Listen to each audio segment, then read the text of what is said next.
par ūdens tecīšu izvietošanu pa maģistrālēm, kas būtu 3 galvenie ceļi. Un tām pieplūstošais ūdens nāk no pieguļošās teritorijas. Tā būtībā tas risinājums ir visu maksimāli apzaļumot, attīstīt pēc iespējas dažādāk veģetāciju, kas vietām ir piemērota konkrētajiem apstākļiem, tur lielākam mitrumam vai lielākai saules intensitātei. To visu ar veģetāciju variēt.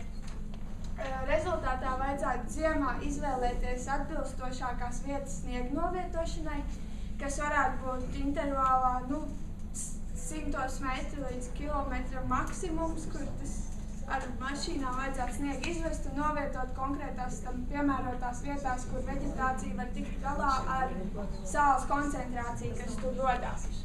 Tad dominējošie risinājumi, protams, maksimāli zaļā zona, kur dominē dabiskie procesi, jo, kā jau prezentācijās iepriekš minēja, ka mākslīgā vidē ir vēlme radīt to dabiskās sistēmas atveidojumu, tad, lūk, tā dabiskā sistēma arī ir jārada. 10 gadus Lietuvām paredzēts risinājums vismaz, kurā ūdens attīrīšanas funkciju veids veģetācija, augsne un grunts, kurai cauri visu infiltrējoties un filtrējoties, ūdens attīrās. Atvērtajās tecēs vietām varēs nodrošināt ūdens burbuļošanu, jeb krācītes mazas, kas arī palīdzēs attīrīties ūdenim. Tad, protams, neizbēgami ir teritorijas uzbēršana, bet svarīgi, lai tas būtu infiltrējošs materiāls, kas veicina to ūdens aizplūšanu, lēnu ūdens aizplūšanu. Skansas austrumu daļā, protams, arī šāda sistēma ir ļoti iespējama, to izveidot nav grūti. Bonus tam visam ir vizuālais noformējums, kas ir patīkams cilvēkiem, un par realizāciju, ka tam būtu samazināt mazāk izdevumu nepieciešami, jo, protams, jebkuram risinājumam vajadzīgs finansējums, bet šeit klāt nāk vēl tās pilsētas noformējums, un darbu varētu veikt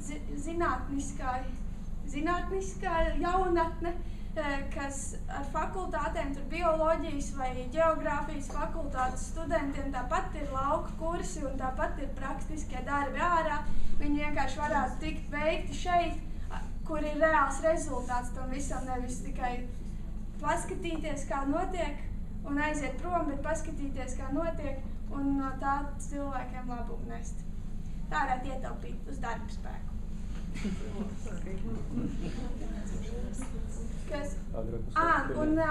Mūsu metodē nav nepieciešams kapitālās būvs, kas ir balstīts uz pāļiem.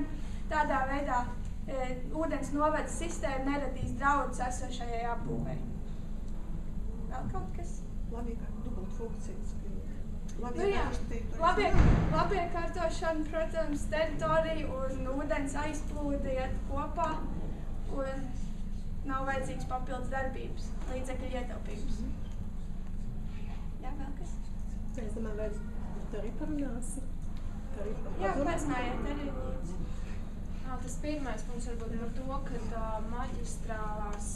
maģistrālās līnijas tās varētu būt ielu sarkanajās līnijās un iekškvartālos būtībā tās tie risinājumi, bez kuriem mēs nevaram iztikt, varbūt tā kā trešajā variantā, tad to mēs varētu noteikt teritorijas izmantošanas apbūves noteikumos un arī plānošanas uzdevumā un tehniskajos noteikumos. Līdz ar to tas būtu saistošs arī privātajiem. Jā. Tas bija vakar. Svarīgi ir arī ņemt vērā teritorijas reliefu un izvietojumu, lai izvēlētos piemērotāko veģetāciju un dabiskās sistēmas katrā vietā atsevišķi. Tam nepieciešami lauka pētījumi vispirms, kur cilvēkiem reāli jāiet ārā, jāskatās un jānosaka grunts ūdens dziļums un visi iespējami augi, kas tur var dzīvot. Paldies! Paldies!